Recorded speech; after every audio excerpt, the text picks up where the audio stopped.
I've been a crime scene cleaner for nearly 12 years. You get used to certain things after a while. Blood doesn't bother you, the smell fades from your mind eventually, and you stop trying to piece together what happened in each room. You're just there to clean. To restore order where chaos took place. But every once in a while, a job comes along that sticks with you.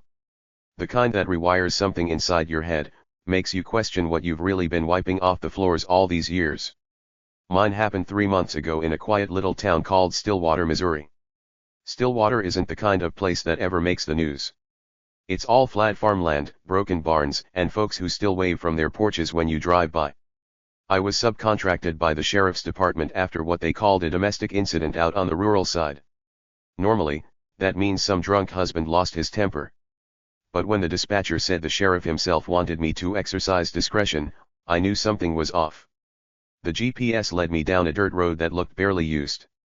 My truck rattled over potholes until I saw the house, 2 stories, paint peeling, porch caving in, 1 window boarded up. No lights, no vehicles. Just yellow tape fluttering in the wind. I parked, threw on my gloves, respirator, and jumpsuit, and grabbed my kit. The deputy waiting by the door looked pale. Too young for this line of work. You McCarthy? He asked. Yeah, I said. You the contact? He nodded but didn't make eye contact. Sheriff said to tell you, basement's priority. Basement. He swallowed hard. You'll see. That's never a good sign. Inside, the house was freezing even though it was spring. The smell hit first metallic, sour, mixed with something chemical, almost like formaldehyde. The living room looked untouched, but there were muddy footprints leading toward the kitchen. From there, a set of narrow stairs descended into darkness. I flipped on my headlamp and started down. The basement was worse. Not because of what I saw, but because of how wrong it felt. Concrete floor. Bare bulbs. Old furnace in the corner. But the walls, someone had lined them with mirrors. Big rectangular panels, floor to ceiling, all facing inward. And in the middle of the room was a chair, metal, bolted to the floor, with leather restraints on the arms and legs. I'd seen torture setups before, makeshift crap from drug cases, panic rooms turned into dungeons, but this wasn't that. This was deliberate. Clinical. The blood around the chair was dry to a dark rust color. There was so much of it that it had seeped into the cracks of the concrete. I took out my camera to log everything for cleanup documentation, but when I snapped the first picture, the preview made me pause.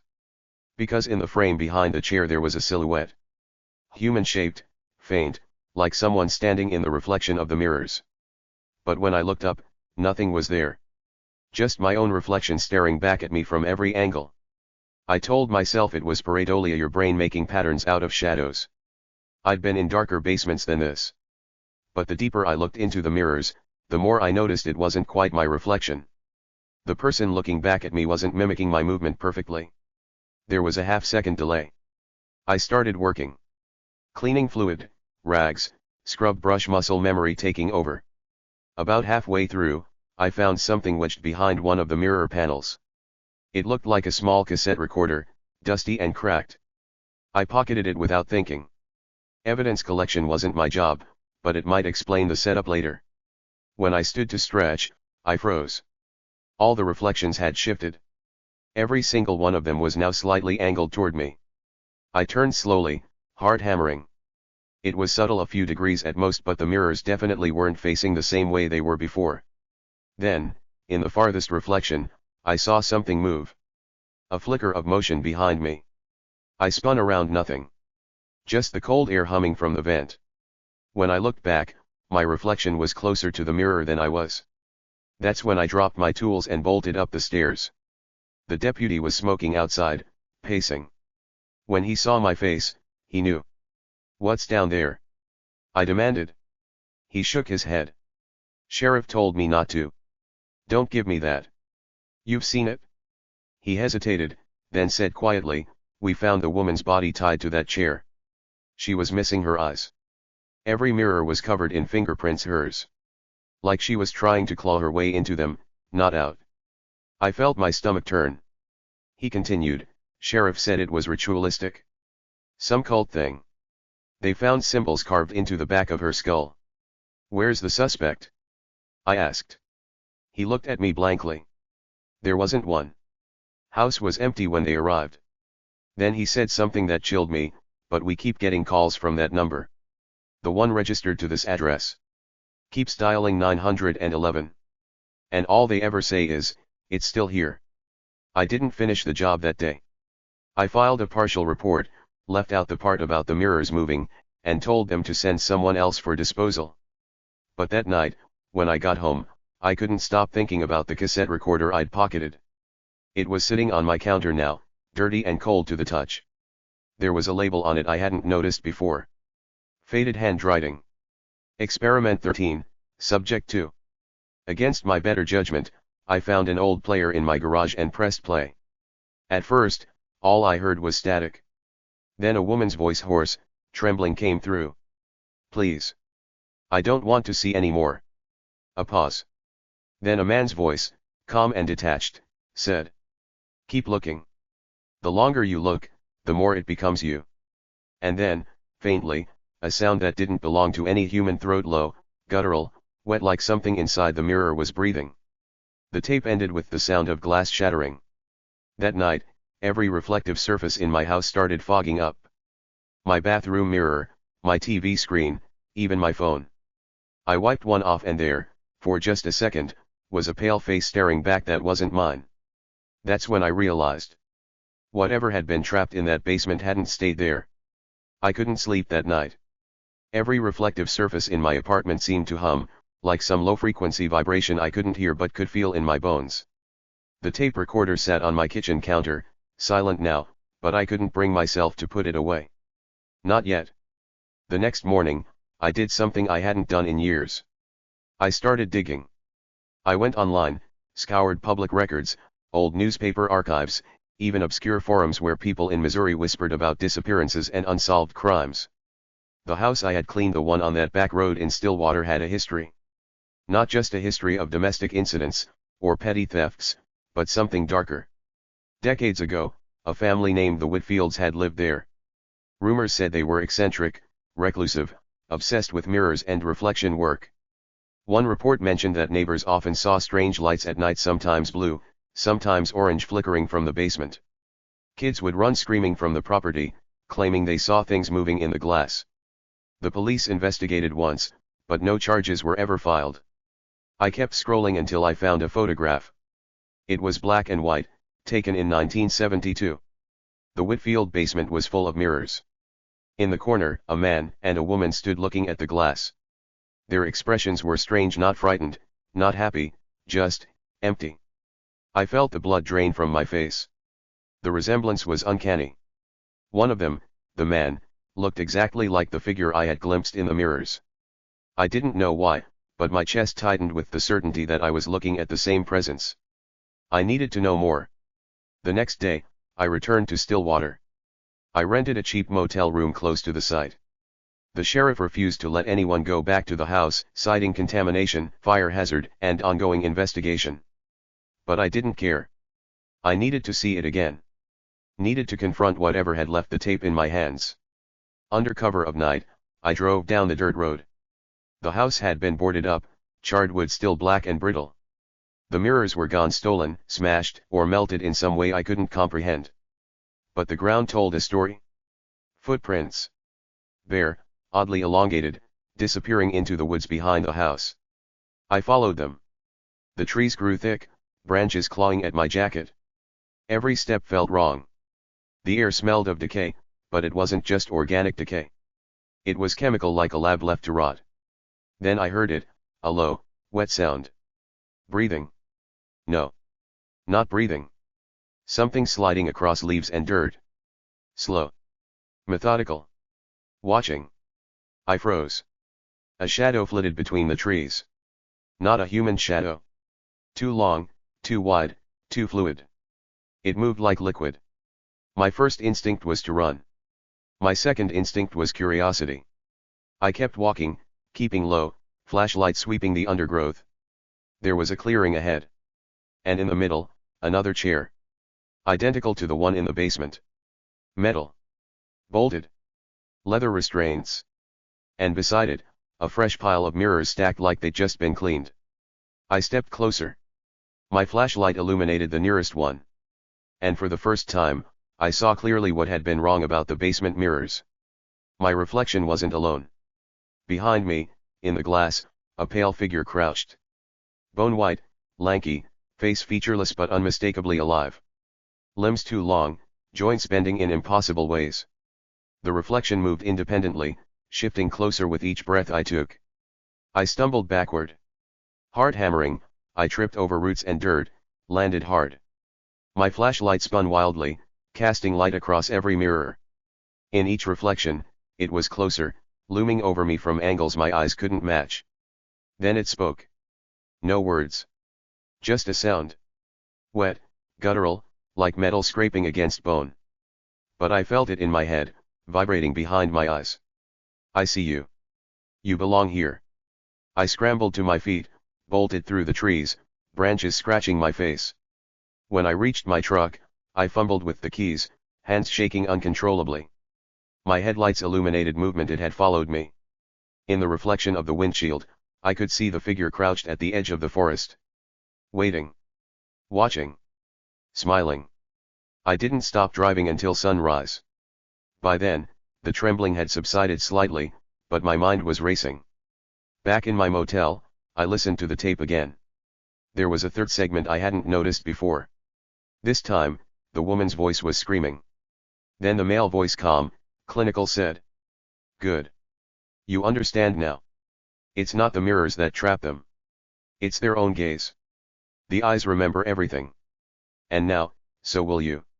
Static filled the rest of the recording. But beneath it, I could hear it soft, almost imperceptible. Breathing. Slow, wet, deliberate. I left Stillwater the next day, but the feeling followed me. Every reflective surface, every polished metal handle, even the dark window of my truck at night, all of them shimmered. And in every shimmer, I could see it. Watching. Waiting. Weeks later, I returned home and found a small package on my doorstep. Inside was a mirror. Small, hand-sized, with a note taped to the back. "Don't look away." I threw it in the trash. But last night, I woke up to my reflection moving before I did. And I know now, it's not just in Stillwater. It's in me. I didn't want to go back to Stillwater. I didn't want to look at another reflective surface ever again. But I knew I couldn't leave it alone. Not after the tape, not after the mirrors, not after it followed me home. I rented another motel near the site. I brought every piece of protective gear I had: respirator, gloves, the whole works. I also brought a crowbar. I told myself it was for breaking mirrors, if needed. Deep down, I knew it was for my survival. Night fell like a suffocating blanket. The air smelled of wet earth and burnt wood from the old cabin. I approached the edge of the forest slowly, flashlight cutting through the darkness. Every step I took, I felt eyes on me. Not my own eyes, something else. I reached the clearing.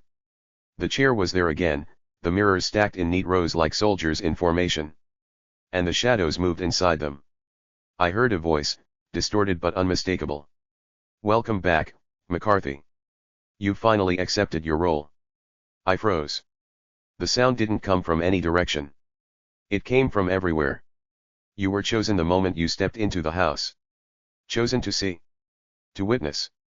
To participate." I realized then that the mirrors weren't just glass. They were conduits. Every reflection held the essence of those trapped in them. Every victim became part of the reflection, part of the memory. And the Whitfields. They had been the first. The creature emerged from the farthest mirror. Its limbs were elongated, joints bending like broken metal. Its face, featureless, yet familiar. I felt its gaze pierce me, see through me. You can't run from your own reflection. And now. I took a deep breath, heart hammering. The mirrors around me rippled, like water. In every reflection, I saw versions of myself, some panicked, some screaming, some crawling toward the glass as if drawn in by invisible hands. I realized then the horrifying truth: the mirrors didn't just reflect. They remembered.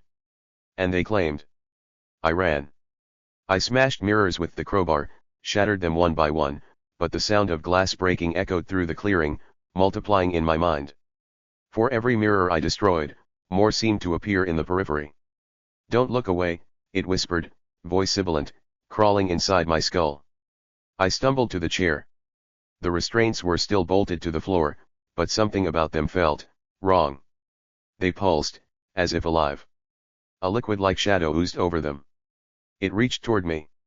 I dove past the chair, smashed a mirror in front of me, and ran blindly into the trees.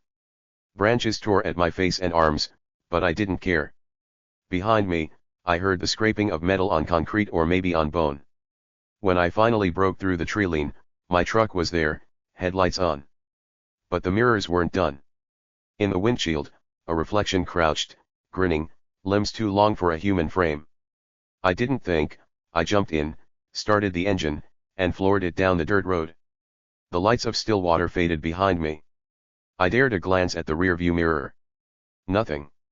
For a week, I drove without stopping. I stayed off highways, avoiding reflective surfaces at all costs. Motel rooms were pitch dark. I slept on the floor. I didn't look in any mirrors. But then, one night, it happened again. I was in a motel in Kansas. Blacked out windows, no lamps, nothing. I awoke to a soft breathing sound. My eyes flew open. There, in the dark, on the far wall a reflection. Not mine. Tall, thin, its body shimmering as though it were made of liquid shadow. Limbs bent wrong, face blank. It spoke, but not aloud. Inside my mind. "You belong here. You've seen too much." I grabbed my jacket, my crowbar, anything I could use. I ran out into the parking lot. My truck wouldn't start. I turned. The figure was closer. Now, there were more. Every motel window reflected multiple versions.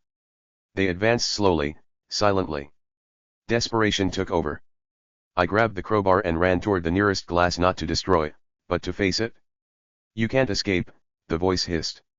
I swung. The glass cracked, and for a split second, the reflection froze. Then, I swear, it smiled. I stumbled back, heart pounding, realizing something worse than death: these things didn't die. They didn't exist in the physical sense. They existed in perception, in memory, in fear. Every mirror, every reflective surface, every shiny object I passed was a potential doorway. And every doorway could pull me in. That was the night I stopped looking in mirrors. I live now in a small cabin in the Ozarks, no windows, no mirrors, no shiny objects at all. My flashlight is dim. My phone is wrapped in cloth. My truck is covered in matte paint.